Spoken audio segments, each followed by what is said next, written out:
Bonjour, je suis Sophie Bléjean de la Pile, la managing partner de Deloitte Société d'Avocats, TAJ, et je suis ravie de vous accueillir à notre émission sur la loi de finances 2022, saison 2. Saison 2, effectivement, puisque malheureusement pour la deuxième année consécutive, nous ne pouvons nous réunir en présentiel à l'Automobile Club à cause de ce fichu virus. C'est néanmoins avec grand plaisir que je vous accueille avec mes brillants associés pour décrypter avec vous les principales mesures de la loi de finances et évidemment vous souhaiter une très belle année 2022 avant tout. Alors cette loi de finances, elle s'inscrit dans un contexte de croissance économique retrouvée, puisque les projections tablent sur une croissance de 4% cette année, avec un niveau d'activité économique qui retrouvera son niveau d'avant-crise dès la fin 2022. Et donc cette loi de finances ne contient pas de mesures exceptionnelles, que ce soit concernant les particuliers ou les entreprises. C'est une loi de finances sous le signe de la stabilité, une certaine pause. Et pour autant, on a choisi d'intituler cette émission « Big Brother is watching you ». En effet, cette émission peut être une série qui génère des frissons. En premier lieu, vous allez entendre parler d'une accélération du dispositif de l'arsenal de contrôle fiscal qui se renforce tous azimuts, que ce soit en matière de particuliers ou en matière d'entreprise. Des frissons, vous allez aussi en avoir en écoutant nos experts vous parler de toutes les évolutions qui accompagnent la digitalisation toujours plus complexe des affaires. Et enfin, vous allez être peut-être effrayés, en tout cas comme moi, par ce qui nous attend, nous les fiscalistes. Il va falloir qu'on apprenne tous les rouages détaillés des comptes consolidés. Une nouvelle ère commence, c'est la fin des comptes sociaux pour les calculs d'impôts. Alors, installez-vous confortablement, prenez un café et passez un bon moment avec nous pendant un peu plus d'une heure. Et je vais commencer avec Nicolas Meurant, qui est un associé spécialisé en matière de fiscalité du patrimoine et fiscalité des rémunérations collectives. Alors Nicolas, comme c'est la tradition pour cette loi de finances, on commence toujours par la fiscalité des particuliers. En effet, merci Sophie, bonjour à tous. Alors c'est une année où on peut dire qu'il y a une stabilité et il faut immédiatement décrypter cette stabilité. Premier élément positif de cette stabilité, les entrepreneurs, les contribuables, peuvent toujours bénéficier de ce qu'on appelle la flat tax, c'est-à-dire un taux proportionnel d'imposition sur les revenus d'investissement, quelle que soit leur nature, et également toujours des effets de la mutation de l'ISF en IFI, donc l'impôt sur la fortune existe toujours, il est limité aux biens immobiliers.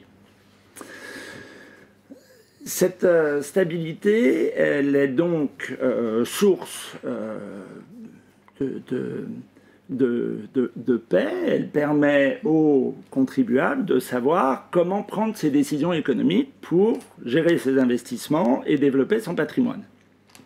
Pour autant, elle s'inscrit dans un contexte où l'impôt sur le revenu reste extrêmement élevé, quasiment 77 milliards de revenus pour l'année. Quand on regarde sur une décennie, c'est à peu près 56% de plus par an. Donc c'est tout à fait important, tout à fait imposant. Ça oblige évidemment les contribuables à réfléchir à leur stratégie. Ça oblige les contribuables, même lorsqu'ils sont personnes physiques, à réfléchir au cycle économique complet pour avoir un retour sur investissement qui n'est pas confisqué par la fiscalité. Et dernier point délicat, c'est l'extrême concentration de l'impôt sur le revenu. Moins d'un foyer sur deux qui déclare paye l'impôt sur le revenu. Et les 10% qui contribuent le plus contribuent à hauteur de 72%, quasiment les 3/4 de l'impôt sur le revenu. Donc, pour le dire comme ça, cette stabilité, elle permet de réfléchir à comment structurer ses revenus, à comment structurer le patrimoine professionnel des entrepreneurs, bien entendu, mais en même temps, elle va nous conduire à constater que de plus en plus de contribuables se retrouvent avec des taux perçu comme beaucoup trop élevé d'imposition et qui les conduit à avoir du mal à accepter le maintien de l'impôt sur le revenu à ces niveaux. Alors, certes, le taux reste stable, mais en fait, on voit bien que l'administration, enfin, ou le législateur, compte une fois de plus augmenter le rendement de l'impôt. Et ça, c'est par l'intermédiaire de l'arsenal du dispositif de contrôle fiscal.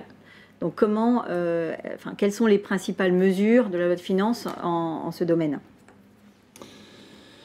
L'idée de la loi de finances, c'est pas une grande révolution fiscale sur la lutte contre ce que les services de contrôle appellent la fraude fiscale. C'est l'addition d'un certain nombre de mesures.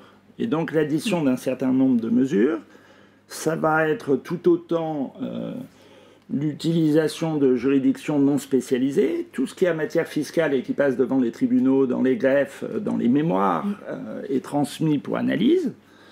Ça va être une forme de surveillance. Tu as parlé de Big Brother. Eh bien, les traces numériques, les éléments sur les réseaux sociaux, les revenus utilisés d'un certain nombre d'applications, évidemment, sur les réseaux sociaux, sont de plus en plus regardés, avec des moyens qui impliquent l'intelligence artificielle et qui permettent aux services de contrôle, effectivement, de rappeler à ceux qui penseraient que le digital est un autre monde, et bien que dans le digital, il y a aussi des conséquences fiscales.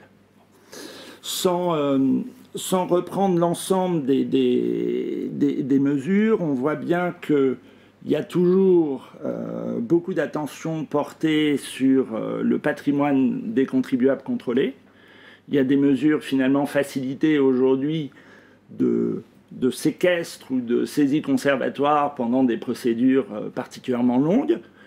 Et puis, et on en reparlera tout à l'heure dans d'autres domaines, il y a la pérennisation de ce qu'on appelle diplomatiquement les aviseurs fiscaux.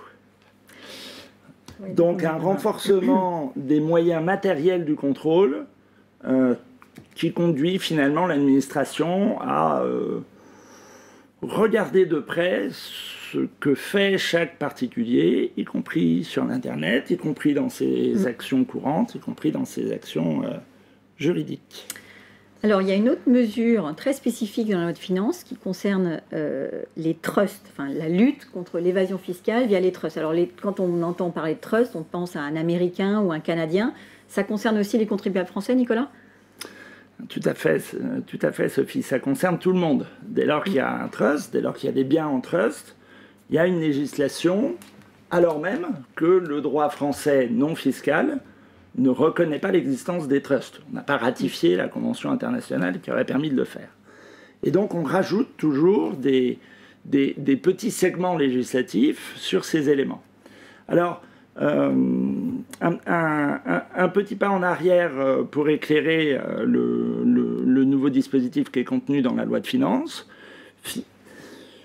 La difficulté que nous rencontrons tous les jours en trust est la même. L'administration fiscale cherche les biens mis en trust par des Français pour ne pas payer les droits de mutation, pour ne pas payer l'impôt sur la fortune immobilière, alors même que dans un monde ouvert, il l'est un peu moins depuis 20 mois, mais il aura vocation à le revenir, on a évidemment beaucoup de contribuables étrangers qui choisissent la France, ils sont d'ailleurs incités par un certain nombre de dispositifs législatifs, et quand ils viennent de l'étranger, ils viennent avec leur trust. Alors, il y a un arrêt, une décision de justice assez emblématique, mais on a choisi de prendre dans cette affaire le volant criminel. Est-ce qu'il y avait fraude fiscale ou pas dans l'utilisation des trusts ? Donc c'est un arrêt du 6 janvier 2021. Et dans cet arrêt du 6 janvier 2021, finalement, les juges, et donc la Cour de cassation, a montré la voie. Soit on a une utilisation juridique des structures interposées, et on peut reconnaître, même si le droit français ne reconnaît pas les trusts, qu'elles produisent leurs effets, et qu'il n'y a pas forcément d'impôt lors de la mise en trust. Mais il y aura un impôt à la sortie. Il n'y a jamais pas d'impôt. Il y en a un moment. soit au contraire, malgré l'utilisation des éléments juridiques, on est conduit à considérer que cette enveloppe n'était qu'un écran. On va parler de société écran, là c'est un trust. Et ce que rappelle la chambre criminelle, c'est que quand on a affaire à un élément un peu artificiel, on a toujours le droit en fiscalité d'aller directement à la matière fiscale et de considérer qu'il y a de l'impôt. Voilà. Et donc, alors en 2 mots, la loi de finances pour 2022, elle permet aussi d'imposer les revenus résultant des biens en trust lorsque le trust a investi ses actifs dans des structures qui bénéficient d'un régime fiscal privilégié. D'accord. Et donc là, c'est une imposition alors, qui est tout à fait injuste parce qu'on impose les revenus qu'on n'a pas perçus. C'est une imposition notionnelle des revenus. Lorsque la structure reçoit des flux, on considère que le constituant du trust a un revenu disponible et qu'il doit payer l'impôt. Et donc, je ne rentre pas plus dans le détail, mais une nouvelle fois, je parlais de stratégie fiscale pour les particuliers. La stratégie fiscale pour les services de contrôle, elle est très très claire. C'est de dissuader d'utiliser des régimes spéciaux, quoi. Dissuader et surtout bien insister sur le fait que quand on a des structures juridiques, elles peuvent produire leurs effets. On peut avoir un différé d'imposition, mais le différé d'imposition n'est pas la non-imposition. Alors on va rester un petit peu dans ces nouvelles tendances qui viennent de l'international. On a parlé de trust et maintenant on va parler de crypto-monnaie. Et donc on pourrait penser que c'est quelque chose de peu fréquent, mais en fait il y a déjà des dispositions, l'année dernière et cette année encore, sur le régime fiscal des gains liés à la cession d'actifs crypto-monnaies. Alors est-ce que tu peux nous en dire plus ? Absolument. On a maintenant finalement un régime qui pour les crypto-monnaies, va permettre d'appliquer le droit commun de ce qu'on connaît pour les conditions fiscales d'investissement des particuliers. Alors, quel est-il ? Quand on réalise des gains, et on sait qu'en 2020 et 2021, il y a eu beaucoup de gains réalisés en crypto-monnaie parce que ces différents supports ont été très volatiles et plus généralement largement augmentés à la hausse. Lorsqu'on réalise des opérations à titre occasionnel, on va être imposé comme si c'était une plus-value, comme si c'était une cession de valeur mobilière, une cession d'actions. Donc là, c'est 30%, avec pour ceux qui auraient intérêt la possibilité d'opter pour le barème progressif. Et puis quand on remplit des opérations à titre professionnel, le taux double. Le taux double, on va utiliser ce qu'on appelle la catégorie balai d'imposition. On va considérer que c'est un revenu professionnel, donc pour les fiscalistes BNC, et on va imposer à plus de 62% ce gain. Alors, là encore, un petit élément de décryptage, c'est pas neutre. C'est pas neutre qu'on vienne nous préciser dans la loi de finances que dans certains cas, c'est occasionnel, c'est 30%, et dans d'autres, c'est 62%. Et on va retrouver ce qu'on a souvent vu dans les bulles financières, des services de contrôle qui vont considérer que quand on fait des gains importants avec les crypto-monnaies, c'est probablement qu'ils sont réalisés à titre professionnel et pas occasionnel. Donc il ne faut pas être complètement naïf sur la création de ce régime.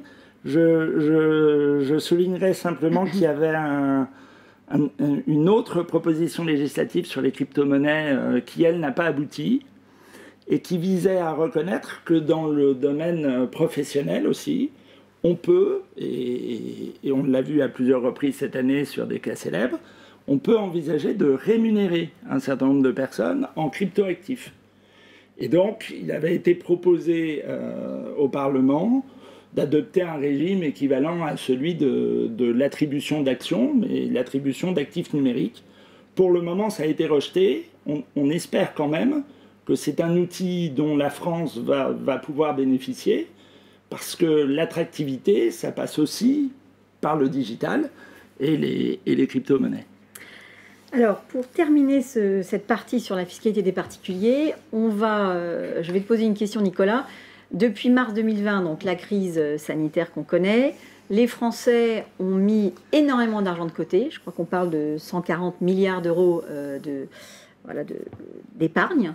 Est-ce qu'il y a eu, dans la loi de finances 2022, des mesures d'incitation sur l'utilisation de cette épargne, notamment pour investir dans l'économie ou les PME, par exemple? Malheureusement, non. Malheureusement, non. On a eu là peut-être un manque de continuité de la part du législateur. On se souvient certainement que l'année dernière, nous parlions de la rénovation du crédit d'impôt pour l'investissement dans les PME, pour flécher justement une partie de cette épargne Covid au capital des sociétés, des PME, des petites entreprises ou des grandes. Et malheureusement, on a un verrou. On a un verrou assez étrange qui est finalement dans cette volonté de ce qu'on appelle la lutte contre les dites niches fiscales. Bon, niche fiscale, c'est une exonération prévue par la loi. Eh bien, on a un plafonnement général de 10 000 € de crédit d'impôt. Qu'est-ce que ça veut dire? Ça veut dire que quand on est généreux et qu'on donne à une association, c'est hors des 10 000 €. Très bien. Quand on emploie du personnel à domicile pour faciliter notamment la vie qui résulte du télétravail et autres, on a un crédit d'impôt. Ce crédit d'impôt, par la loi de finances, il est élargi puisque, en plus des emplois à domicile, on va utiliser les prestations de services à domicile.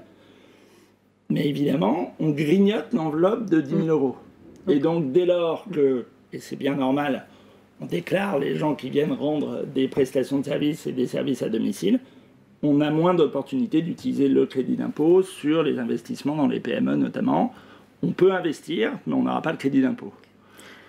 Ok, ben merci beaucoup Nicolas. Ça clôture cette première partie sur la fiscalité du patrimoine. On va maintenant accueillir Alice de Massiac, qui est une de nos associées expertes en fiscalité internationale. Et Alice conduit aussi notre comité scientifique fiscal et a une expertise particulière en matière d'impôts différés. Alors, bonjour Alice et bienvenue. Bonjour, donc, on va commencer avec toi sur l'impôt sur les sociétés.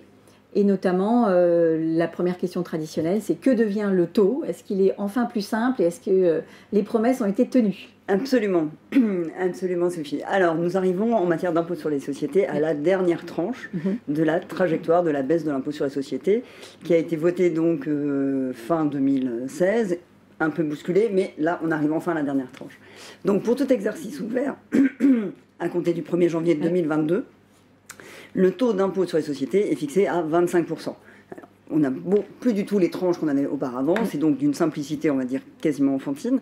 Sur ce taux de 25%, s'applique quand même la contribution sociale de 3,3%, applicable aux entreprises ou intégrations fiscales qui sont supérieures, qui ont un chiffre d'affaires supérieur à 7,63 millions d'euros et un impôt sur les sociétés supérieur à 763 K €, ce qui nous fait un taux effectif maximal de 25,83, ce qui sera donc le taux d'impôt différé que nous pourrons rencontrer dans les comptes. Désormais, il n'y en aura plus qu'un. Ce taux de 25%, c'est également celui qui est applicable pour la retenue à la source de droit interne, donc 25% quels que soient les revenus. Et en revanche, le taux des pénalités n'a pas bougé. Donc voilà, donc on arrive à un système où les taux sont un peu plus lisibles. Avec et un peu plus compétitif aussi.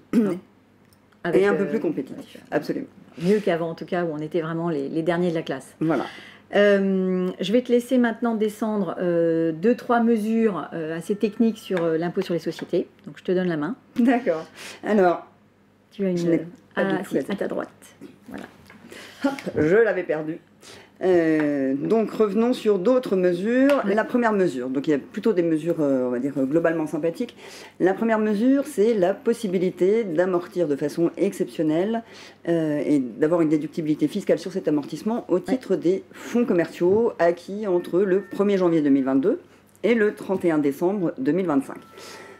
Alors avant tout, il ne faut pas confondre fonds de commerce et fonds commercial.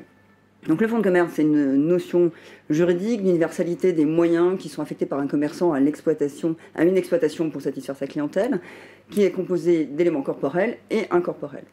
En revanche, le fonds commercial, c'est une partie des éléments incorporels, la partie résiduelle qu'on n'arrive pas à affecter à des incorporels identifiés. Donc on pense classiquement à la clientèle, l'achalandage, le non commercial, les parts de marché. Donc comptablement, ce fonds commercial, par principe, n'est pas déductible. En revanche, s'il y a une perte de valeur, une dépréciation est possible. Il y a 2 exceptions qui sont prévues par le droit comptable pour accepter l'amortissement de ce fonds commercial. La première exception pour les PME. Alors une PME, c'est quoi? C'est une entreprise qui est inférieure à 2 des 3 seuils suivants, c'est-à-dire 50 salariés, 6 millions d'euros de bilan et 12 millions d'euros de chiffre d'affaires. Dans ce cadre-là, si on est une PME, on peut amortir comptablement le fonds commercial sur une durée de 10 ans. Donc ça, c'est assez simple. Autre possibilité, si jamais on n'est pas une PME, mais qu'on a une durée prévisible limitée de l'exploitation. Dans ces cas-là, on peut amortir sur cette limite, ou alors sur 10 ans, si, bien qu'on soit serein sur le fait qu'il y a une durée limitée, on n'a pas une fiabilité totale. Alors, c'est quoi cette histoire de durée limitée? Ça peut être des critères physiques, on pense à d'extraction de carrière, ça peut être technique, obsolescence, ça peut être aussi juridique, dans le cadre d'un contrat de concession, par exemple. Donc, une fois qu'on est... ce que prévoit le texte, c'est on passe un amortissement comptable, on a donc la possibilité de déduire fiscalement, strictement pour les fonds commerciaux acquis entre le 1er janvier 2022 et le 31 décembre 2025. La règle rappelle que, par principe, on ne peut pas amortir fiscalement, mais que, exceptionnellement, pour ces fonds commerciaux, il est possible. Par ailleurs, le texte prévoit également une reprise imposée en cas de dépréciation de ces fonds commerciaux dont l'amortissement a été déduit. Dans ce cas-là, il y a un rythme imposé de reprise fiscale de la dépréciation. Dernier point, ce qu'il faut bien avoir à l'esprit, c'est que la règle comptable n'a pas changé. Donc, ce sera facile pour les PME de bénéficier de ce dispositif de déductibilité de l'amortissement comptable. En revanche, pour les groupes qui ne sont pas dans ces seuils-là, on restera avec la nécessité de justifier de cet amortissement comptable et donc de la durée prévisible limitée de l'exploitation. Mais ça vaut la peine de faire l'analyse, y compris pour les grands groupes, quand ils font des petites acquisitions d'activités ici ou là, si on remplit les conditions. Absolument, c'est quand même intéressant. On reste tributaire des conditions comptables. Okay. Ensuite, nous allons parler d'un petit dispositif, une petite modification sur le carry-back. Oui. Donc le carry-back, il y a eu un petit espoir cet été dans le cadre d'une ouverture, d'une souplesse temporaire. Là, donc, nous revenons au droit commun. Le droit commun, c'est l'article 220 qui limite de façon assez importante l'utilisation du carry-back. Donc le régime, on réalise cette année un déficit qu'on peut imputé exclusivement sur le bénéfice de l'année précédente et à hauteur d'un montant maximum de 1 million d'euros. Le bénéfice d'imputation, c'est le résultat fiscal de l'année précédente, minoré des distributions de dividendes et minoré de la fraction de ce bénéfice qui a pu être payé par des crédits d'impôt. Alors ce que le texte vient modifier, là, c'est de réduire encore ce bénéfice d'imputation, puisqu'il est réduit également de la fraction de ce bénéfice qui a été payé grâce à des réductions d'impôts. Alors on pensera à la réduction d'impôt mécénat, qui est la principale, mais il y a également la réduction d'impôt pour la souscription aux entreprises de presse, ou la réduction d'impôt sur la mise à disposition de flottes de vélos. Donc ça s'applique pour tout exercice clos à compter du 31 décembre 2021, donc pour ceux qui clôturent avec l'année civile, l'exercice en cours. Okay. Autre dispositif qui a été retenu par la loi de finances, c'est une mise en conformité aux dispositions européennes. Alors, en termes de revenus qui sont soumis à l'article 182B, c'est-à-dire les redevances de technologie, brevets, etc., prestations de services soumis au régime des BNC, il y a une différence de traitement suivant que le revenu est perçu par un bénéficiaire établi en France ou un bénéficiaire établi hors de France. Si jamais le bénéficiaire est établi en France, il est imposé sur un revenu net, c'est-à-dire le revenu d'un côté minoré des charges supportées pour l'acquisition ou la conservation du revenu. En revanche, si jamais le bénéficiaire est installé hors de France, alors lui, il est imposé sur un revenu brut par le biais d'une retenue à la source, mais donc sur 100% de son revenu. Cette différence de traitement a été sanctionnée à plusieurs reprises par le Conseil d'État, et ce que vient donc rectifier la loi de finances, c'est cette différence de traitement. Donc il y a 2 dispositifs qui sont adoptés. Le premier qui concerne donc les revenus soumis à l'article 182B, qui permet d'appliquer la retenue à la source après un abattement forfaitaire représentatif des charges de 10%. Donc à compter du 1er janvier 2022, pour tous les paiements qui sont soumis à cette retenue à la source de l'article 182B, la base d'imposition c'est 90% du revenu. Donc, pour bénéficier de ce dispositif, 2 conditions tenant à la nature du bénéficiaire. Ça doit être une personne morale ou un organisme dont les revenus ne sont pas soumis à l'impôt sur le revenu dans les mains de ses associés. Et deuxième condition, il faut que ce bénéficiaire soit installé dans un État membre de l'Union européenne ou dans un État membre de l'espace économique européen, ayant signé une convention d'assistance administrative avec la France, c'est-à-dire le Liechtenstein, l'Islande et la Norvège. Donc ça, c'est le premier dispositif. Deuxième dispositif, qui là bénéficie pour aussi bien les revenus de l'article 182B, mais également les prestations artistiques 182 A bis et les revenus de capitaux mobiliers 119 bis du CGI. Pour ces revenus-là, il est possible de demander par voie de réclamation un remboursement d'une partie de la retenue à la source qui a été acquittée sur un revenu brut ou pour celle que je viens de citer, sur 90% du revenu, si jamais on a des charges qui sont supérieures à 10%. Dans ces cas-là, il est possible de bénéficier d'un remboursement d'une fraction de la retenue à la source pour tenir compte des charges. 2 conditions complémentaires par rapport aux 2 que j'ai citées précédemment. La première condition, c'est que bien évidemment les charges qui vont être considérées seront de même nature que les charges qu'une entreprise installée en France pourrait déduire en France. Ça, c'est la première condition. Et la deuxième condition, il faut que la retenue à la source il faut que le bénéficiaire justifie qu'il n'est pas en mesure d'utiliser le crédit d'impôt dans son pays.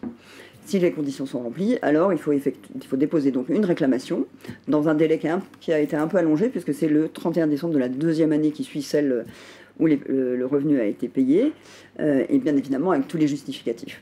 Donc cette mise en conformité donne aussi l'opportunité de réfléchir à des potentielles réclamations sur ce qui a pu être payé au titre des exercices précédents, dans la limite de la prescription bien évidemment. Dernier dispositif. On parle du crédit d'impôt recherche maintenant? Oui, alors le crédit d'impôt recherche, on se souvient que l'année dernière, il y avait eu un dispositif applicable à partir du 1er janvier 2022, et ce dispositif venait réduire l'avantage sur le crédit d'impôt recherche quand on sous-traitait une partie de la recherche aux organismes publics. Et donc en 2021, le législateur s'est rendu compte que ça allait forcément avoir un impact sans doute négatif sur l'utilisation des organismes publics, ce qui n'est pas le but recherché. Et donc, pour la loi de finances 2022, il y a une mesure qui vient atténuer un peu cette mesure de l'an dernier. Donc, est-ce que tu peux nous en dire plus ? Absolument. Donc c'est pour rectifier de façon, on va dire, tempérer la réduction générée l'année dernière. Alors juste pour revenir 3 secondes sur le mécanisme de l'année, ce qui a disparu. Auparavant, dans les organismes, lorsqu'on confiait des dépenses de recherche à des organismes publics, on bénéficiait d'un doublement des dépenses, c'est-à-dire qu'on dépensait 100 avec un crédit d'impôt recherche qui était avec un taux de 30%, et bien finalement, le doublement des dépenses permettait d'avoir un taux finalement de crédit d'impôt recherche de 60%. Alors, ce qui est prévu là pour toutes les dépenses à compter du 1er janvier 2022, c'est que alors c'est pas exactement les mêmes mesures qu'avant, hein, donc pour les contrats de collaboration. On va revenir sur les conditions, bien sûr. Les contrats de collaboration signés à compter du 1er janvier 2022, ces contrats doivent être préalables, bien évidemment, au début des travaux. Il faut que ces contrats soient signés avec ce qui s'appelle des ORDC, organismes de recherche et de diffusion de la connaissance. Donc ça, c'est défini par une norme européenne. Ces ORDC donc, sont des universités, instituts de recherche. Ils doivent être agréés par le MESRI. Il ne doit pas y avoir de conditions de lien de dépendance entre la société, l'entreprise qui bénéficie du crédit d'impôt et puis l'établissement de recherche. Donc ça, c'est le premier bloc de conditions tenant à l'organisme ORDC. Ensuite, sur la collaboration. Qu'est-ce que c'est que la collaboration? Ce n'est pas une prestation de service. Donc le contrat de collaboration signé entre l'entreprise et l'ORDC doit être un véritable contrat de collaboration. Donc il doit y avoir, on doit se mettre un partage clair, des règles claires sur le partage des connaissances et des résultats de la recherche, sur les prises de risques et de responsabilité des 2 organismes. Ça doit être une facturation au prix de revient par le RDC. Le RDC, par ailleurs, doit garder à sa charge 10% du total des frais de recherche. Donc ça, c'est les conditions tenant à un contrat de collaboration. Bien évidemment, comme j'ai dit, préalable au début des travaux. Ensuite, conditions tenant à la nature de la recherche, ça c'est la même chose que pour le crédit d'impôt recherche, même nature d'entreprise qui peut en bénéficier également. Je crois que je vous ai fait le tour. Alors ça s'appelait le SICO, donc autre mécanisme. Donc une fois, et dans la limite de, ces dépenses peuvent être prises dans la limite d'un montant annuel de 6 millions d'euros. Alors comment est calculé ce SICO? Donc le taux standard, c'est 40% des dépenses éligibles. Pour les PME, le montant est majoré à hauteur de 50%. Les conditions d'utilisation, de mobilisation, de remboursement sont identiques par rapport au crédit d'impôt recherche, donc on ne reviendra pas dessus. Il y a quelques vases communicants entre les dépenses qui peuvent être prises dans le cadre de ce nouveau crédit d'impôt et puis les autres crédits d'impôt relatifs à la recherche. Donc on se rappelle que pour le crédit d'impôt recherche, on a le droit à un taux de 30% jusqu'à 100 millions, et au-delà de 100 millions, ça passe à 5%. Bon, les dépenses qu'on va prendre dans le cadre du SICO font partie de l'enveloppe des 100 millions qui font basculer à une réduction du taux. Bien évidemment, les dépenses qui sont prises en compte pour ce nouveau crédit d'impôt ne peuvent pas non plus être prises pour le crédit d'impôt recherche. Il n'y a pas un doublon. Ensuite, en fait, toutes les garanties qui sont offertes aux contribuables dans le cadre du crédit d'impôt recherche sont de la même façon calquées pour le crédit d'impôt SICO. Donc, même possibilité de demander un rescrit, etc., etc. Donc, c'est assez uniforme. Ça ne compense pas complètement en fait, la modification législative de l'année dernière, puisque avec l'année dernière, comme je vous ai dit tout à l'heure, on avait droit à 60% de la dépense en crédit d'impôt, et là, maintenant, au maximum, en étant une PME, on a le droit qu'à 50%.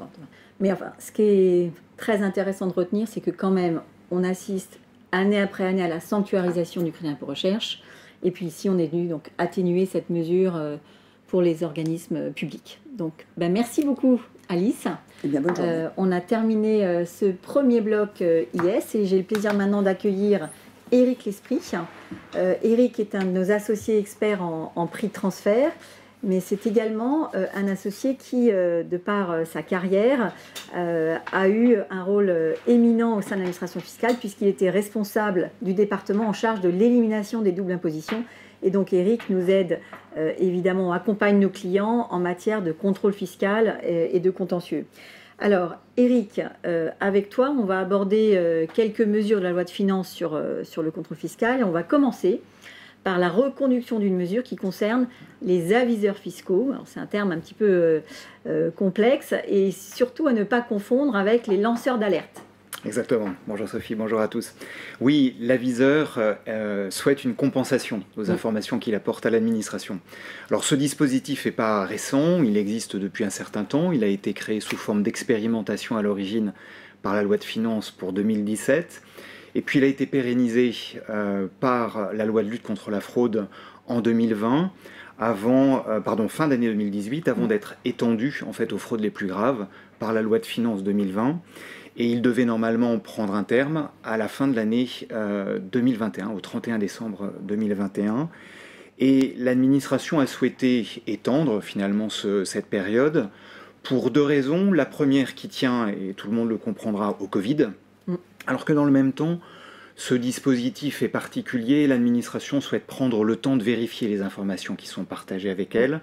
Elle ne veut pas être le fruit d'une manipulation, puisqu'il y a donc une rétribution en contrepartie de ces informations. Donc elle veut prendre le temps et s'assurer que l'information est vraiment exploitable et utile. Et puis, deuxième élément aussi, c'est qu'elle observe une montée en gamme. Nicolas le disait tout à l'heure, ce dispositif était créé à l'origine plutôt en ayant en tête les particuliers et les aspects patrimoniaux. Et l'administration observe que les informations qui sont partagées avec elle porte aussi sur les entreprises, et donc elle veut se donner le temps d'avoir le temps d'exploiter et d'observer de quelle manière ça fonctionne. Le dispositif est donc prorogé jusqu'à la fin de l'année 2023. Très bien. Tu vas aussi évoquer une deuxième mesure dans la loi de finances qui va permettre de faciliter l'accès aux informations pour l'administration dans ses opérations de contrôle. Exactement. Le législateur continue d'assurer à l'administration la possibilité d'accéder aux informations pour l'aider dans le contrôle fiscal. On n'a pas été exhaustif, l'objectif est juste de retenir quelques mesures de la loi de finances. J'en retiens deux là. La première qui porte sur l'augmentation de la sanction en cas d'obstacle créé par le contribuable lorsque le vérificateur cherche à accéder à certaines informations informatiques. Là encore, le dispositif existe déjà. Il s'agissait d'une sanction de 10 000 € ou de 5% des droits rappelés. le législateur l'augmente et le porte à 50 000 € lorsque l'obstacle est créé dans les locaux même de l'entreprise vérifiée.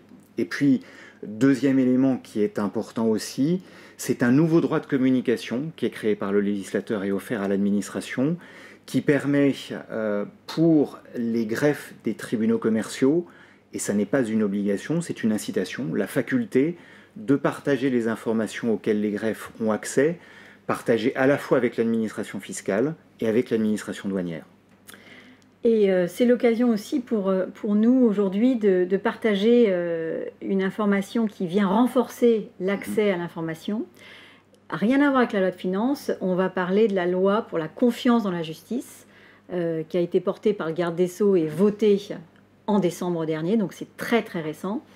Et cette loi, elle est venue battre en brèche un principe très important pour les avocats que nous sommes, qui est le principe du secret professionnel. Alors le secret professionnel de l'avocat, depuis 1971, il était le même pour tous les avocats de défense, les avocats dans le conseil, et pour toutes les matières. Il n'y avait absolument pas de distinction entre les matières. Et avec cette loi pour la confiance dans la justice, il y a eu des exceptions à ce principe très protecteur du secret de l'avocat.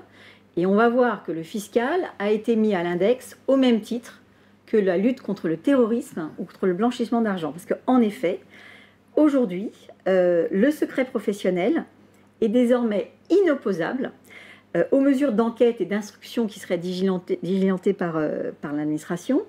Donc, comme je le disais, en matière de corruption, de terrorisme et en matière de fraude fiscale. Donc, c'est vraiment une mise à l'index complémentaire, enfin additionnelle. On sait que depuis plusieurs années, les grandes entreprises font l'objet d'attaques, alors que ce sont quand même les entreprises qui sont le plus sérieuses et professionnelles dans l'utilisation des dispositifs réglementaires et fiscaux. Maintenant, le doigt se tourne contre les avocats. On s'attend à avoir des perquisitions au sein des cabinets d'avocats pour venir chercher de l'information au sein de nos dossiers sur la matière fiscale. Et Eric, toi, tu accompagnes souvent nos clients pour les perquisitions qui se passent au niveau des entreprises. Là encore, cette loi, elle va avoir une influence et va donner plus de mesures, enfin plus de flexibilité pour l'administration. On peut s'y attendre. L'administration, pour l'instant, considère que le texte ne change rien à la manière dont elle va procéder à ces perquisitions fiscales. La réalité est qu'on observe sur le terrain une pression importante mise par les enquêteurs sur ces échanges entre l'entreprise et ses conseils, ses avocats. Qu'il s'agisse en fait de lire les documents, pas forcément les emporter, mais en tout cas en prendre connaissance. Donc on peut imaginer évidemment que ça ouvre la porte à ce type de réaction.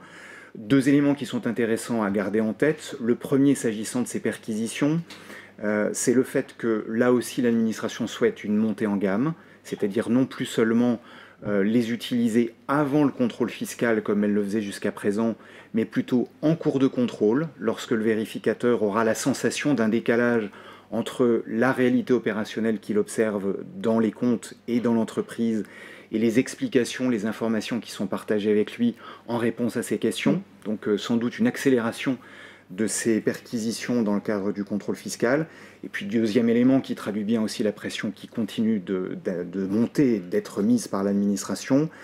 Tout le monde a en tête ce séminaire mené à la fin de l'année dernière à Bercy, entre les parquetiers et les représentants de l'administration fiscale, pour améliorer les contacts et l'échange d'informations dans le cadre des poursuites correctionnelles suite à la disparition du verrou de Bercy. Du verrou de Bercy, exactement. En tout cas, c'est clairement une attaque grave à la liberté des entreprises et forcément les clients internationaux vont avoir ce sentiment légitime que le secret professionnel est moins protégé en France que dans les autres pays.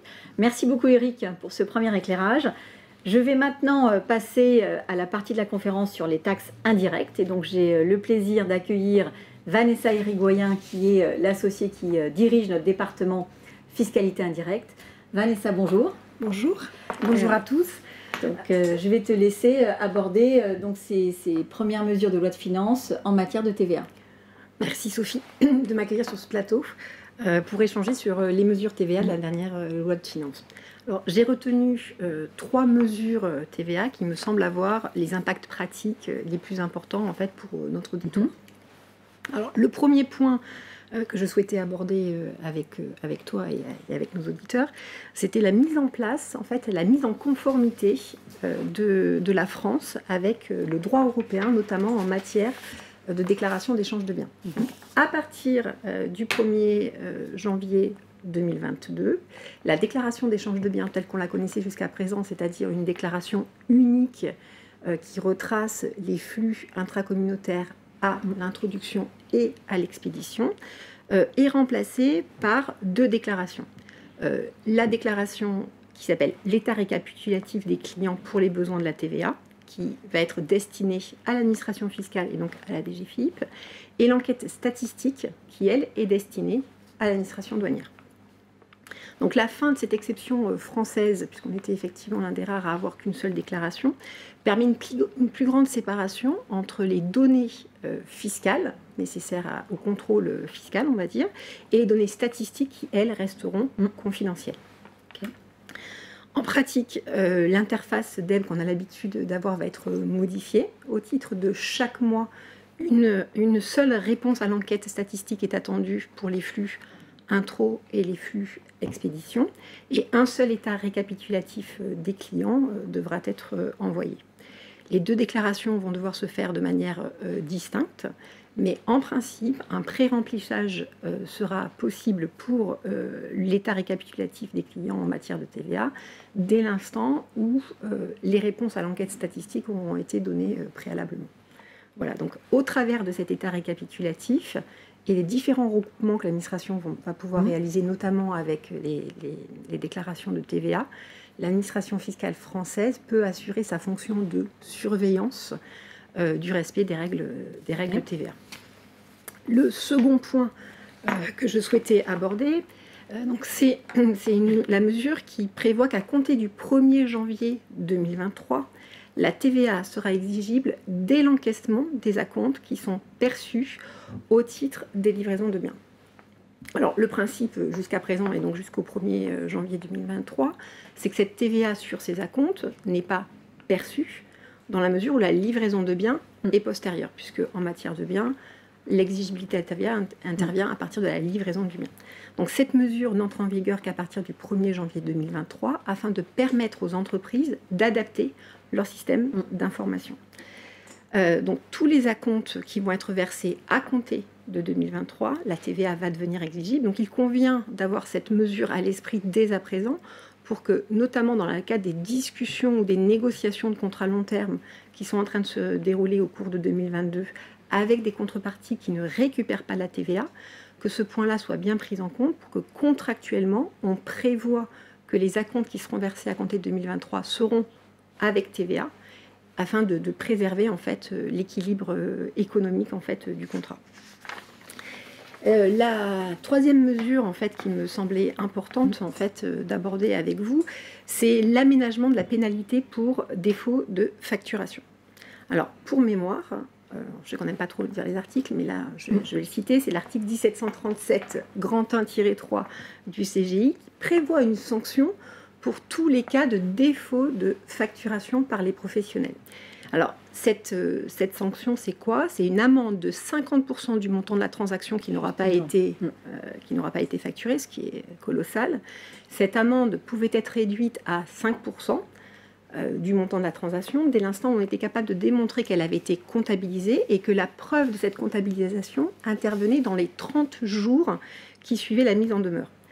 Il était également prévu, ça reste toujours prévu, que cette amende sera payée de manière solidaire avec les clients professionnels. Donc c'est à la fois le fournisseur et le client qui se retrouvent responsables du paiement en fait, de cette amende.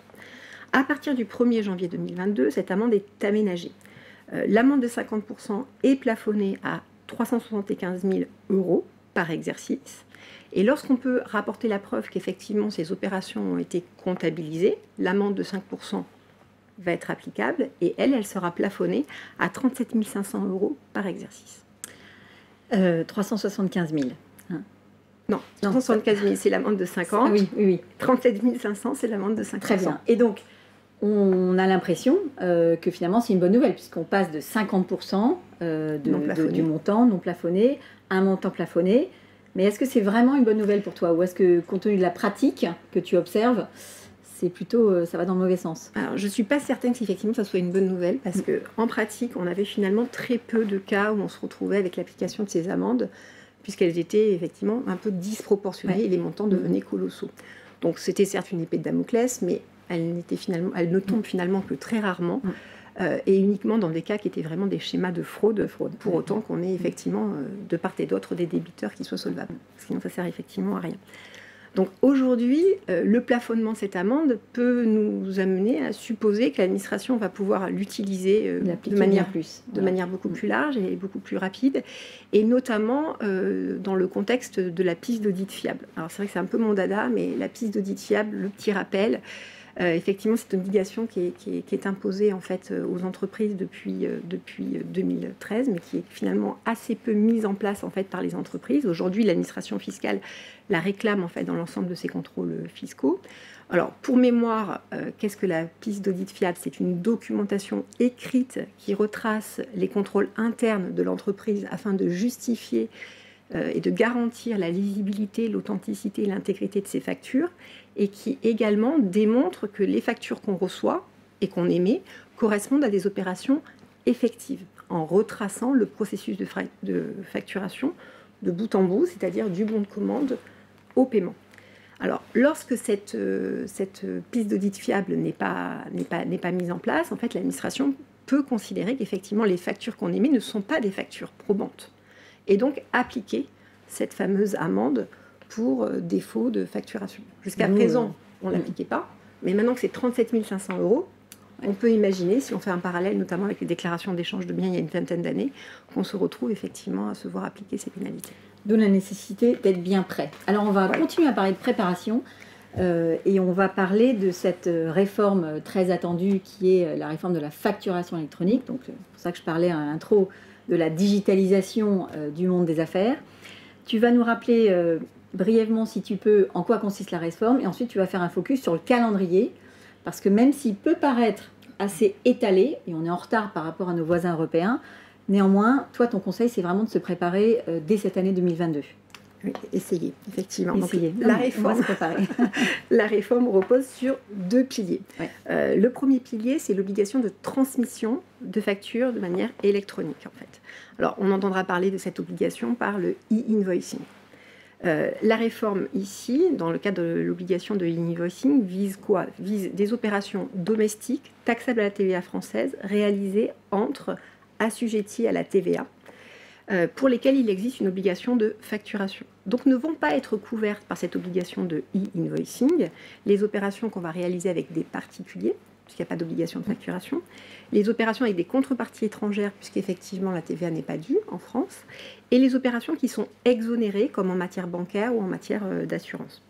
Et cette obligation, elle vise tout type de factures, c'est-à-dire les factures commerciales classiques, les acomptes, les factures rectificatives, les avoirs, les remises. Ouais. Le second pilier de la réforme, c'est l'obligation de transmission de données complémentaires qui ne sont pas couvertes par l'obligation de e-invoicing. Et cette obligation, on l'appelle l'obligation de e-reporting. Alors, ça vise quoi? Ça vise donc les données de facturation avec les particuliers, où là, il faudra transmettre à l'administration la date, le montant hors taxe qui est facturé et le montant de TVA qui est facturé avec le taux. Les opérations avec des contreparties étrangères, où on devra indiquer la date et le montant hors taxe des opérations qui sont réalisées. Et on a également un autre flux d'informations qui concerne le statut des factures, est-ce qu'elles sont acceptées en cours de 1, et les dates de paiement des factures d'achat. Voilà. Beaucoup d'informations à mettre en place. À mettre en place et à donner à l'administration. Donc l'administration va se retrouver le réceptacle d'énormément d'informations qui, quelque part, concernent notre activité. Oui, et qui va faciliter, là encore, le contrôle fiscal. Qui va faciliter le contrôle fiscal. Donc effectivement, cette réforme, elle est d'application progressive. Alors d'abord prévue pour le 1er janvier 2023, c'est pour ça qu'on en parle déjà depuis un petit moment. L'ordonnance du 15 septembre, en fait, a décalé de 18 mois son entrée en vigueur. Donc, à compter, maintenant, en fait, l'obligation, c'est à compter du 1er juillet 2024, l'ensemble des sociétés françaises qui sont assujetties à la TVA doivent être capables de recevoir des factures électroniques. Et seules les grandes entreprises auront l'obligation d'émettre des factures électroniques. À partir de 2025, ce sera les sociétés de taille intermédiaire et à partir de 2026, toutes les autres. Alors on me pose souvent la question de savoir comment s'entendent les seuils. Est-ce que ces seuils, en fait, entre grandes entreprises, entreprises intermédiaires ou les autres, s'entendent entité par entité ou au niveau du groupe? Non, c'est effectivement entité par entité. Donc ça veut dire que dans un même groupe, on peut avoir différentes sociétés qui vont rentrer plus ou moins vite dans l'obligation de facturation électronique. Alors, une des questions qui m'est aussi souvent posée et que tu as tout de suite souligné, Sophie, c'est effectivement de savoir si ce report de 18 mois nous permet effectivement de respirer et de faire autre chose sur notre to-do list. Alors en fait, il n'y a pas de réponse toute faite en fait, à cette question parce qu'effectivement, ça va beaucoup dépendre de la typologie des flux qu'on a, de la variété du nombre de factures qu'on reçoit et également de la maîtrise de la position de TVA qu'on a. Parce que ce qu'il faut bien avoir à l'esprit, c'est qu'effectivement, l'objectif principal, qui est un objectif assez affiché finalement de l'administration fiscale, avec cette réforme, c'est de lutter contre la fraude TVA. Donc, on sait que l'écart qui existe entre les recettes attendues en matière de TVA et puis les recettes effectives, ce qu'on appelle le VAT gap, représente 20,9 milliards en fait, par an. Et c'est assez stable depuis 2012. Donc cette facturation électronique, cette réforme, c'est un moyen de lutter justement contre cette fraude TVA. Parce que grâce à la combinaison des informations que l'administration va recevoir avec la facturation électronique et la transmission des données de facturation, elle va être capable de pouvoir comprendre un certain nombre d'éléments en temps réel, et donc de réaliser de manière systématique des contrôles TVA. Elle va pouvoir réaliser des recoupements puisqu'elle va avoir les informations côté acheteur mais aussi côté vendeur, donc il va falloir qu'il y ait un parallélisme complet en fait, sinon ça va effectivement sonner, on va dire, et elle pourra facilement, notamment avec les flux liés aux dates de paiement des factures, vérifier si la TVA n'a pas été déduite par anticipation. Alors une fois que l'administration va être en mesure de traiter en fait toute cette mine d'informations, elle va pouvoir mieux cibler ses contrôles fiscaux et donc aller directement sur les points, on va dire, sensibles. Donc on passe effectivement d'un contrôle TVA qu'on avait l'habitude a posteriori et complètement aléatoire à un contrôle systématique et automatique et en temps réel. Et donc là, on a moins de temps de préparer la stratégie de défense à contrôle fiscal. Voilà. Il faut tout préparer en amont avant de déclarer pour être certain qu'on est effectivement et notamment bien dans les si les entreprises changent de système ERP, par exemple en 2022, c'est là où il faut préparer l'avenir ou alors adapter son système informatique financier tel qu'il est mis en place aujourd'hui. Voilà. Alors l'autre élément qui va pousser effectivement à anticiper le plus possible la mise en place de ces groupes de travail sur la facturation électronique, c'est que ce projet est quand même de grande envergure et il implique aussi les DSI. Or on sait que les DSI sont fortement sollicités. Donc effectivement, tous les contours ne sont pas encore déterminés, mais on a déjà des éléments très précis, comme notamment les mentions sur facture. On sait qu'à partir de 2024, de nouvelles mentions sur facture vont être nécessaires. Le numéro sirène du client. Est-ce que la nature de l'opération, est-ce que c'est une livraison de biens, une prestation de service ou une opération mixte? L'adresse de livraison est pour les biens et le lieu de réalisation des prestations de services et éventuellement, lorsqu'on a opté pour les débits, l'option pour les débits. Ça, on peut paramétrer déjà en fait. Voilà. Ces informations, elles existent déjà. En fait, la vraie difficulté, c'est de pouvoir s'apercevoir si les connexions entre les différents applicatifs du système d'information permettent de faire remonter aisément ces opérations, ces informations. Donc là, on peut commencer à y travailler. Il y a aussi les modes de gestion des transmissions des informations avec l'administration qui peuvent effectivement être regardés. Alors, pour fixer le calendrier, moi, je vais avoir deux petites recommandations pratiques. Alors, la première, c'est probablement d'échanger avec ses homologues européens. Parce qu'ils sont déjà passés par là. Qui sont déjà passés par là, comme tu l'as sollicité, comme tu l'as indiqué. Donc, notamment les Italiens qui ont été confrontés à l'obligation de e-invoicing et qui bénéficient déjà en fait, du pré-remplissage des déclarations de TVA. Les Espagnols et les Hongrois qui, eux, ont essuyé les plâtres pour toute la partie e-reporting. Et à compter de 2023, il y a la Pologne et l'Espagne qui vont aussi avoir l'obligation de e-invoicing. Donc, parler avec effectivement ces homologues, c'est permettre en fait de gagner, avoir un retour d'expérience tout de suite pratique sur les difficultés qu'ils ont pu rencontrer et adapter au flux du groupe et aux procédures internes du groupe. Le second point, en fait, voilà, je reviens sur mon dada, la seconde piste, pour conclure, voilà, c'est la piste d'audit fiable. Ouais. Parce qu'en partant de sa piste d'audit fiable, effectivement, on a une bonne vision des opérations qu'on réalise et de pouvoir déjà inventorier les problématiques et les risques. Merci beaucoup Vanessa. Merci. Merci parce que c'est compliqué la TVA, mais avec toi au moins c'est clair, même si on voit qu'il y a beaucoup de préparation à faire. On va maintenant terminer en fait la partie stricto sensu loi de finances pour faire un focus sur des directives européennes, soit en projet, soit définitives, donc qui vont être transposées en droit français, et avec un éclairage beaucoup plus hors de nos frontières, enfin sur la fiscalité internationale. Alors je vais reprendre un échange avec Éric L'Esprit que vous connaissez désormais. Éric, on va commencer par une mesure qui a beaucoup occupé les équipes de prix de transfert, qui est la mesure qui concerne le country by country reporting. Et il y a une directive qui a été ratifiée par le Parlement européen le 24 novembre dernier, donc c'est frais, et qui malheureusement rend public ce country by country reporting. C'est bien ça. L'Union européenne va au-delà finalement de ce qu'avait proposé l'OCDE. Il s'agissait de cette logique de présenter ou partager des informations avec les administrations fiscales pays par pays, comme son nom l'indique, et qui était prévue à l'origine uniquement pour les administrations.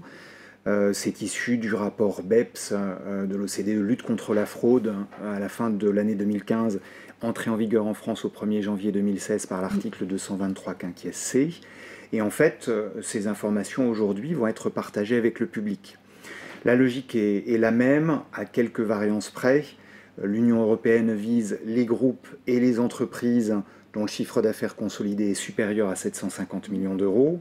Et il s'agit de partager des informations qui sont grosso modo les mêmes que celles visées par l'OCDE, mais qui sont effectivement assez intrusives. On parle du nombre de salariés, on parle du bénéfice avant impôt, on parle de l'impôt payé, l'impôt dû. Donc des informations qui sont encore une fois assez invasives, honnêtement, pour la situation des groupes.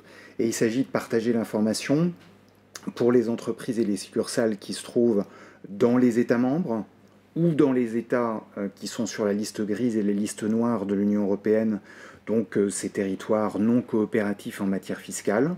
Et il s'agira de les communiquer, les laisser dans le public accessible librement, donc ça n'est pas payant, c'est sur un site internet a priori de l'entreprise pour les 5 années consécutives. Une exception existe toutefois lorsqu'il est considéré que le partage de ces informations peut nuire gravement à la situation commerciale de l'entreprise, mais il faudra expliquer pourquoi, et l'information restera communiquée, mais plus tard, elle peut être suspendue pendant 5 ans, sauf pour les territoires qui sont sur la liste noire de l'Union européenne. Et ça entre en vigueur assez rapidement finalement, puisqu'il s'agira des exercices ouverts après juin 2023. Si on pense à un exercice calé sur l'exercice civil, ça voudra dire en fait les exercices ouverts débutés à partir du 1er janvier 2024. Et on voit bien quelque part maintenant l'inéquité entre les entreprises européennes et du reste du monde, puisque là, ça va donner des informations sensibles, parce qu'on se doute que ça ne va pas être si facile que ça de tomber dans l'exception. Et donc, il va y avoir les entreprises européennes qui devront dévoiler des infos sensibles, alors que les groupes chinois ou américains, ça ne sera pas le cas. Alors, c'est un petit peu contre-intuitif parce que l'objectif premier du CBCR, c'était de donner les moyens à l'administration d'avoir plus d'informations et de pouvoir faire un contrôle intelligent, on va dire, pour voir où est-ce qu'il y avait des zones un petit peu d'évasion fiscale. Alors, d'une part, donc, l'objectif de rendre public ce CBCR, ça n'a rien à voir avec le contrôle fiscal, c'est encore mettre à l'index potentiellement les grandes entreprises, sans avoir l'outil pédagogique pour expliquer ce qu'il y a derrière le CBCR. Et deuxièmement, toi et moi, on a été plusieurs fois interrogés par des commissions parlementaires, et ce qu'ils nous ont dit, c'est qu'ils n'avaient même pas les moyens, ou le temps finalement, d'analyser cette masse de data qui leur arrive, CBCR, Daxis et autres. Non, c'est une véritable difficulté, et en effet, on l'avait souligné à l'époque, parce que s'agissant d'informations qui peuvent être globalisées pour les États, je ne le disais pas tout à l'heure, je me suis concentré en fait sur les États membres de l'Union européenne, mais effectivement, l'information reste partageable dans le public pour tous les États hors d'Union européenne, mais de manière concentrée, de manière globalisée. Si bien que le traitement de cette information est particulièrement délicate. Et on sait déjà aujourd'hui que les administrations peinent justement à exploiter toutes ces informations par la masse, comme tu le soulignais à l'instant, mais également pour essayer de les faire parler, puisque cette globalisation finalement ne permet de l'utiliser que après un échange avec l'entreprise, si elle est capable d'expliquer un certain nombre de choses, et donc le public, sur la base des seules données qui seront partagées et ouvertes au domaine public, sera probablement inutilisable. Et donc on voit bien l'intérêt et l'importance pour les entreprises de bien communiquer de façon la plus claire possible sur leur profil fiscal en fait. Exactement, sous la responsabilité d'ailleurs des dirigeants de l'entreprise et des commissaires aux comptes qui devront rapporter si l'entreprise relève de cette obligation et a effectivement partagé avec le public.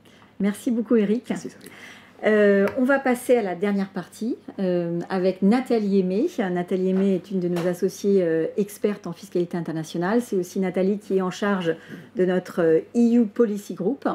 Et on va parler justement d'Europe avec Nathalie, puisque on a eu récemment un projet de directive qui est paru le 22 décembre.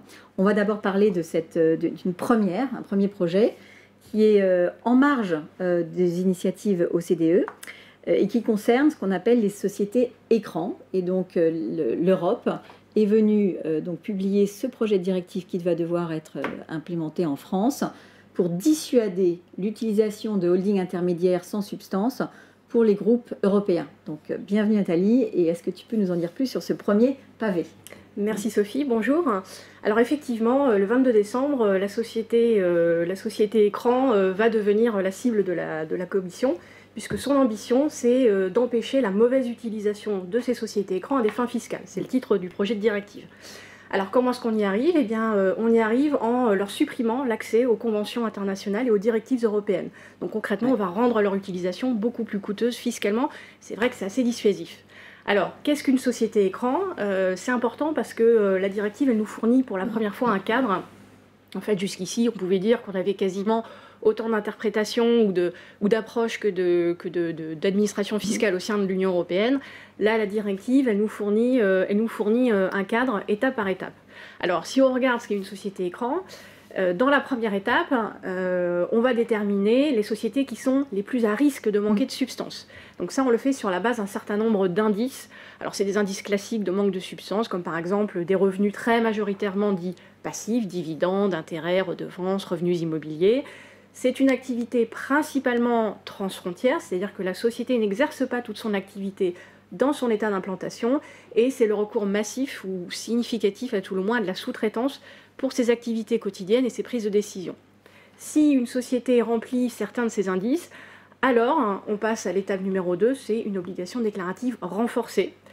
Et là, dans sa liasse fiscale, la société va devoir déclarer un certain nombre d'informations relatives à des indicateurs de substance. Ces indicateurs, ce sont, alors là encore, il n'y a pas énormément de surprises, la détention ou la jouissance de locaux, l'existence d'un compte bancaire actif au sein de l'Union européenne et surtout, le plus important, du personnel. Alors du personnel soit salarié, soit non salarié, dirigeant, administrateur, mais attention, pas n'importe quel personnel, c'est du personnel qui doit être sur place ou très proche et qui doit avoir les bonnes qualifications. Si l'entité ne remplit pas un ou plusieurs de ces indicateurs, alors il y a une présomption de manque de substance. Troisième étape, le contribuable peut encore renverser cette présomption en fournant des éléments factuels plus détaillés sur certains aspects. Là encore, sur le personnel, ses qualifications, son rôle, ses pouvoirs, sa place dans l'organigramme et puis les motifs commerciaux d'interposition de la fameuse société. Dernière étape, les États membres auront la possibilité d'exonérer certaines sociétés qui, certes, présentent des risques de manque de substance, mais ne présentent pas d'avantage fiscal. Alors là, c'est relativement simple, je mets ça entre guillemets. Il s'agit de comparer la situation fiscale des bénéficiaires de la société et du groupe avec et sans interposition. S'il n'y a pas d'avantage fiscal, alors la société peut sortir du dispositif. Point important, qu'est-ce qui se passe une fois qu'une société est qualifiée de société écran ? Donc comme je le disais, elle n'a plus le droit aux conventions, donc elle n'aura plus le droit aux exonérations ou aux taux réduits de retenue à la source sur tous les versements qui lui sont effectués, que ce soit dividendes, intérêts, revenus immobiliers. Et puis tout aussi important, on parlait de transparence et d'échange d'informations, toutes les sociétés écrans seront répertoriées dans un répertoire unique, accessible en temps réel à toutes les administrations fiscales de l'Union européenne. Donc là encore, on voit bien que l'accès à l'information est important et que tout ce qui va être fourni dans le cadre des déclarations va être accessible en temps direct pour un contrôle réel et efficace des administrations fiscales. Très bien, merci beaucoup. Alors, on va arriver maintenant au dernier thème de cette conférence, qui est un thème très très important, très prospectif. On va parler de ce qu'on appelle le pilier 2, qui a créé une grande surprise dans le landerneau des fiscalistes, puisque ce projet qui est porté par l'OCDE depuis très longtemps, pendant longtemps, on avait un pays qui était contre et un pays très important, puisque c'était les États-Unis. Et donc, avec l'arrivée de Joe Biden, tout d'un coup, les États-Unis sont devenus signataires de ce projet et l'OCDE a avancé donc beaucoup plus vite dans la finalisation. Et l'Europe, tout de suite, 2 jours après la publication de ce projet Pilier 2, est venue publier un projet de directive, donc le 22 décembre dernier. Tout n'est pas encore calé, mais donc on va s'attacher dans ces dernières minutes de conférence à réexpliquer un petit peu en quoi consiste ce projet, quel est qui va payer l'impôt complémentaire, puisqu'on parle, on va dévoiler tout de suite le sujet évidemment, c'est que les groupes internationaux vont devoir prouver qu'ils payent au moins 15% d'impôts dans tous les pays et au niveau consolidé. Donc, qui est-ce que ça va concerner? Comment? Quoi? Le calcul? Tu vas nous dévoiler tout ça. Alors. Exactement. Alors effectivement, on a beaucoup entendu parler à l'automne dernier de ce grand principe. Ça y est, tous les pays, ou presque, étaient d'accord pour imposer les multinationales à un taux minimum de 15%. Mais il y a un monde entre se mettre d'accord sur un principe et puis derrière, concevoir des règles qui, de façon très concrète, vont permettre l'application de ce principe de façon efficace.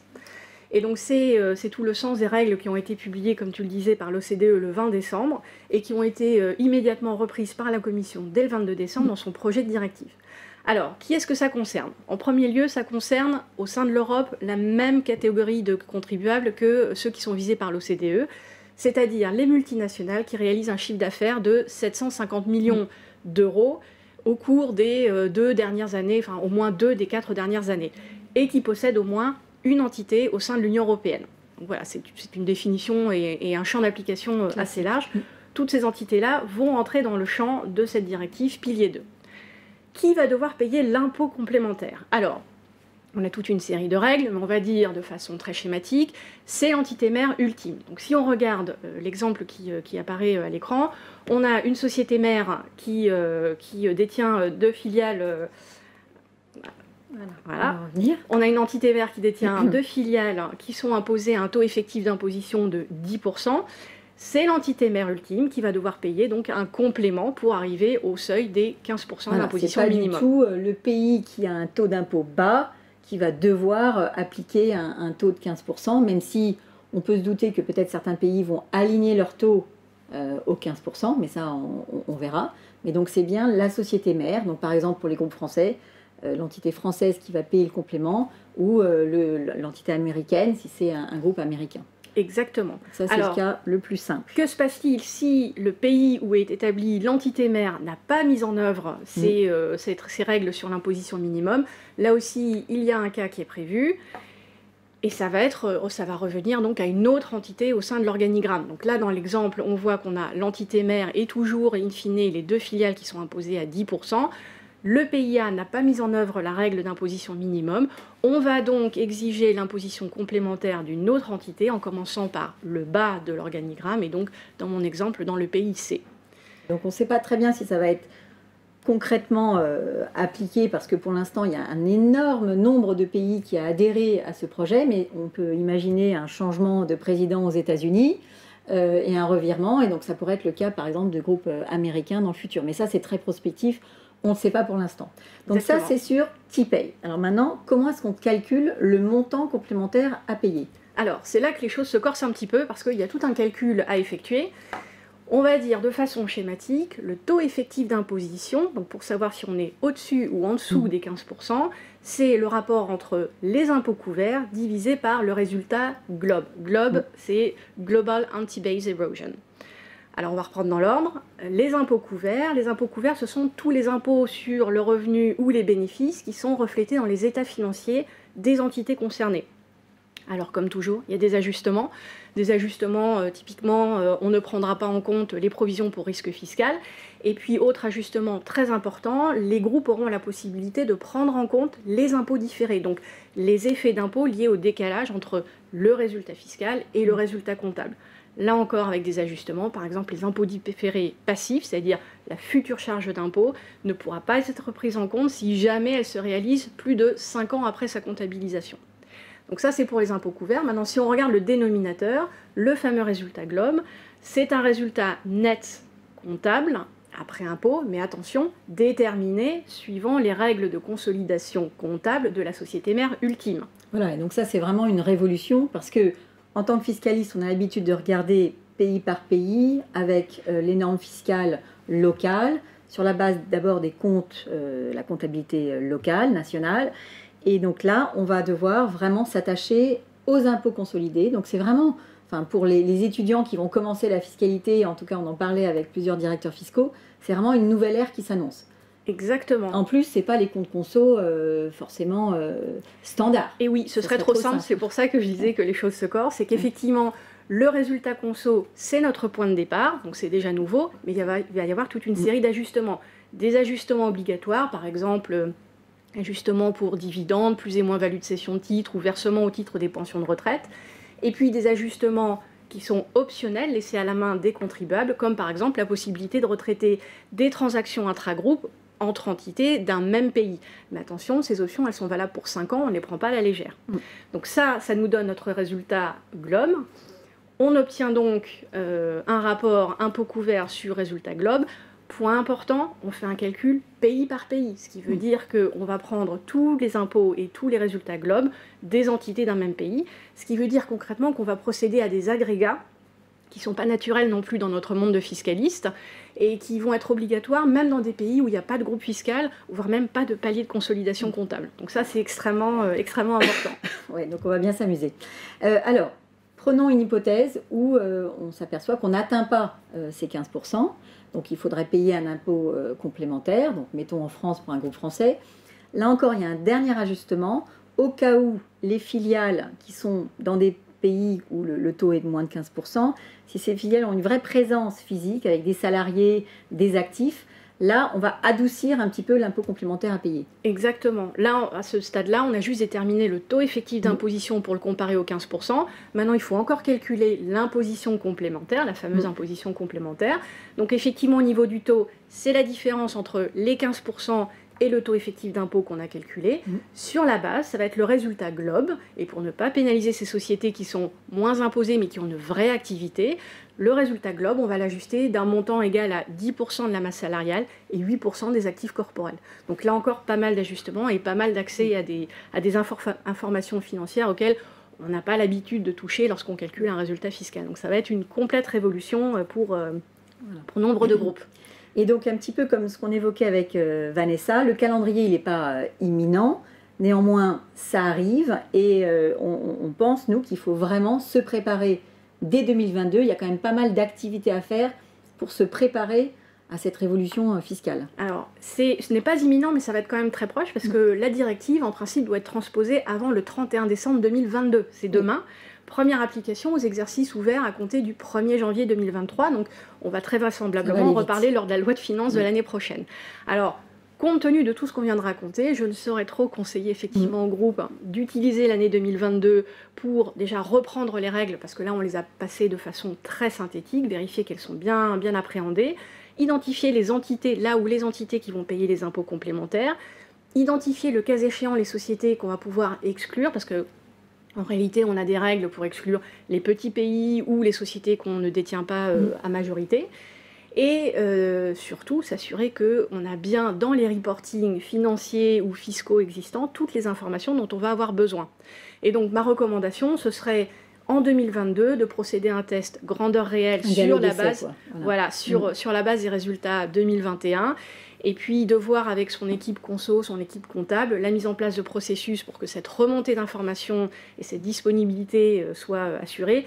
Le cas échéant, prendre rendez-vous avec sa DSI aussi pour s'assurer de la mise en œuvre d'outils digitaux ou technologiques pour faciliter toute la remontée, la compilation et puis le processus déclaratif qui va venir derrière. Donc effectivement, ma conclusion, ce serait à vos calculettes, parce qu'il va y avoir du travail en 2022. Et puis le choix d'outils de reporting, le choix d'automatisation de ces informations, parce qu'on n'est pas là pour faire tout ça à la main. C'est vraiment, on rentre dans une ère de digitalisation et d'automatisation de ces remontées d'informations qui doivent être fiables forcément. Merci beaucoup Nathalie pour ces précisions. Sophie. Merci à vous tous pour votre écoute. Évidemment, on a pris des choix, des raccourcis. Vous avez peut-être des questions complémentaires, donc évidemment, n'hésitez pas à contacter les associés qui m'ont accompagné dans cette présentation de dispositifs de la loi de finances. Nous vous enverrons aussi avec plaisir un jeu de slides un petit peu plus complet à votre demande. Et il me reste à vous souhaiter une excellente année 2022 et j'espère l'année prochaine en présentiel. À bientôt.